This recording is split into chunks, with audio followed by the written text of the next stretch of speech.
Hello viewers, welcome to filmi craft. நான் உங்கள் அருண். இந்த எபிசோடில் நான் பார்க்க போகிற படம் 2013 ஒரு அமெரிக்கன் சைக்காலஜிக்கல் த்ரில்லர் படமாக வெளியான த கால். இப்போ அந்த படத்துடைய ஒன்லைனர் என்ன அப்படின்னு நம்ம பார்த்துடலாம்.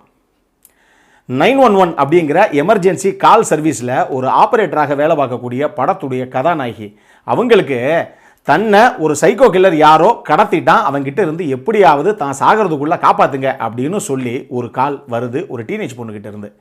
இறுதியாக அந்த பொண்ணை நம்ம கதாநாயகி காப்பாற்றினாங்களா இல்லையா, இதுதான் படத்துடைய ஒன்லைனர். இப்போது படத்துடைய டீட்டெயில் ரிவ்யூக்கு போகலாம். படத்தில் நம்ம ஹீரோயினுடைய பேர் ஜோர்டான். இவங்க லாஸ் ஏஞ்சல்ஸ் போலீஸ் டிபார்ட்மெண்ட்டில் 911 எமர்ஜென்சி கால் சர்வீஸ் இருக்கு இல்லையா, அதில் ஒரு ஆப்ரேட்டராக இருக்கிறாங்க.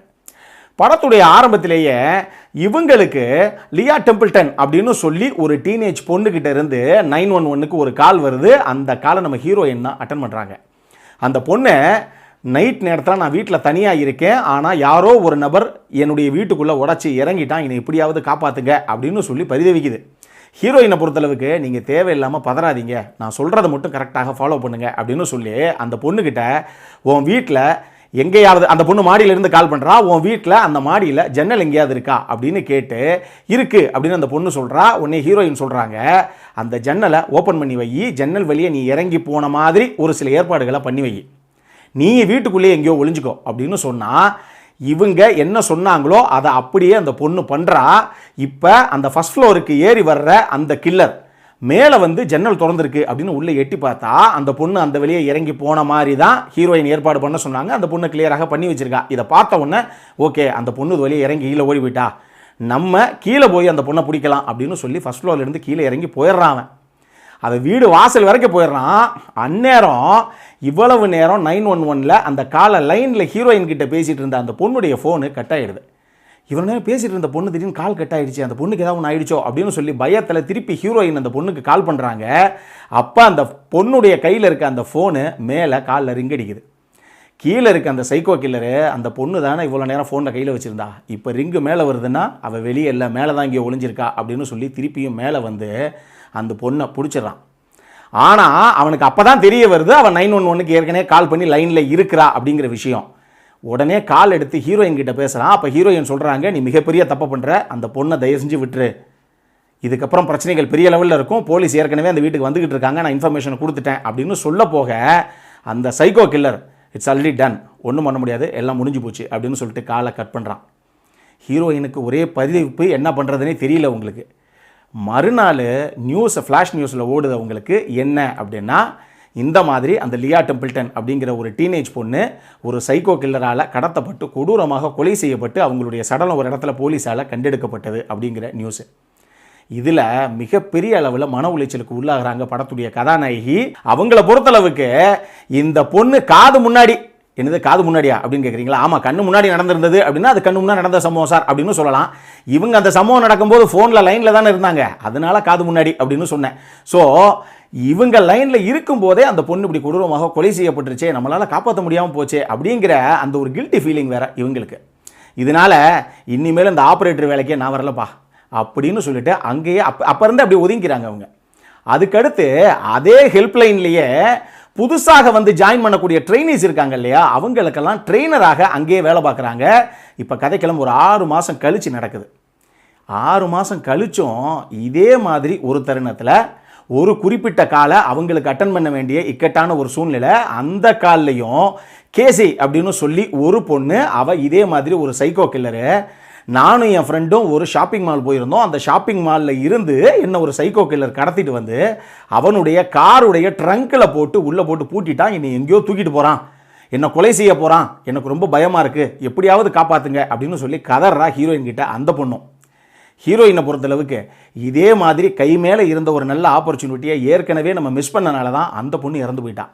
இன்னொரு தடவை அந்த விஷயம் நடக்கக்கூடாது, இந்த பொண்ணையாவது நம்ம எப்படியாவது காப்பாற்றுறோம் உயிரோட, அவளுக்கு எதுவும் ஆகிறதுக்கு முன்னாடி அப்படின்னு சொல்லி அவங்களே சீரியஸாக களத்தில் இறங்குறாங்க. இறுதியாக இந்த பொண்ணை கதாநாயகி மீட்டெடுத்தாங்களா இல்லையா, இதுதான் படத்துடைய மொத்த கதையை.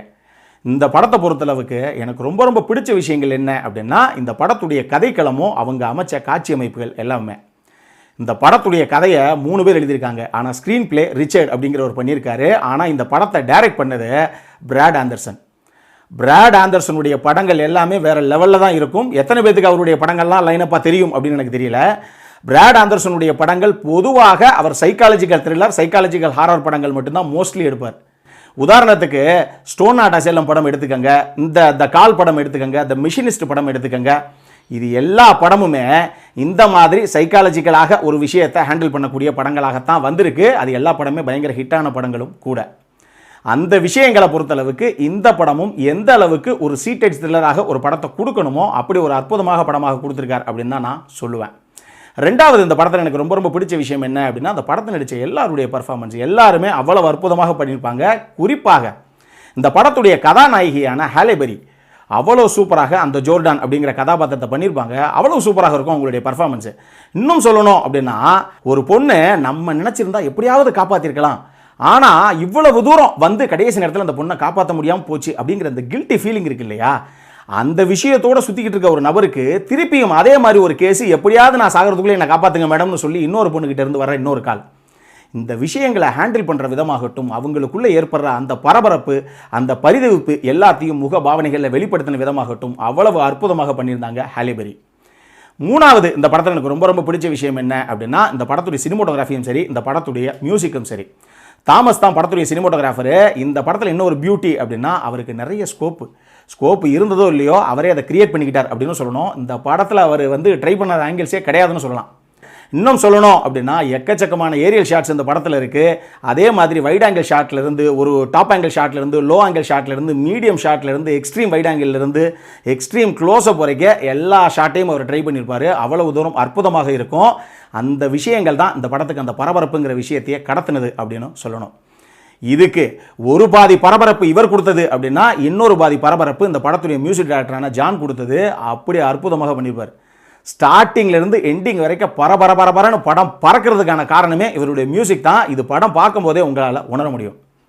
அடல்ட் கான்டென்ட்டை பொறுத்தளவுக்கு இந்த படத்தில் ஆக்சுவலி அடல்ட் கான்டென்ட்னு எதுவும் கிடையாது. பட் இருந்தாலும் ஒரு சில ரத்தம் தெரிக்கக்கூடிய காட்சிகள், குழந்தைகளுக்கு சம்பந்தமே இல்லாத சில காட்சிகள் இருக்குது. அதனால் குழந்தைகள் இந்த படத்தை பார்க்குறத தவிருங்க. மெச்சூர்ட் அடல்ட்ஸ் எல்லாரும் ஒன்றாக உட்காந்து தாராளமாக இந்த படத்தை பார்த்து ரசிக்கலாம்.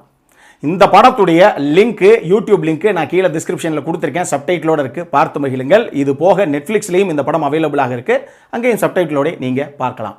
இந்த படத்திற்கு ஃபில்மி கிராஃப்ட் கொடுக்கக்கூடிய ரேட்டிங் 7.75 out of 10. இப்போ நம்மளுடைய அடுத்த செக்மெண்ட்டான இன்ட்ரெஸ்டிங் ஃபேக்ட்ஸ் அபவுட் தி மூவிக்கு போகலாம்.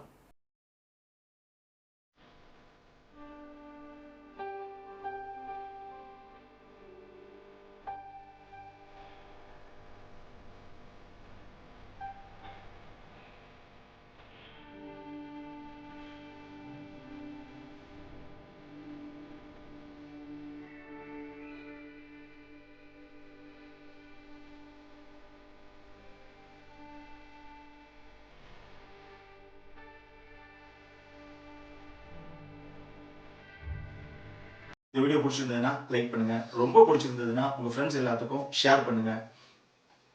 உங்களுடைய கருத்துக்கள் ஏதாவது இருந்தது அப்படின்னா கீழே இருக்க கமெண்ட் செக்ஷன்ல எங்களுக்கு தெரிவிங்க. வீடியோவை க்ளோஸ் பண்றதுக்கு முன்னாடி சப்ஸ்கிரைப் பண்ணுங்க. சப்ஸ்கிரைப் பண்ணும்போது பக்கத்தில் இருக்க நோட்டிஃபிகேஷன் பெல் ஐக்கானையும் கிளிக் பண்ணுங்க. அப்பதான் எங்களுடைய வீடியோஸ் எல்லாம் உங்களை ஆன் டைம் வந்து சேரும். இதே மாதிரி இன்னொரு படத்தோட அடுத்த முறை உங்களை சந்திக்கிற வரைக்கும் it is Arun signing off. By.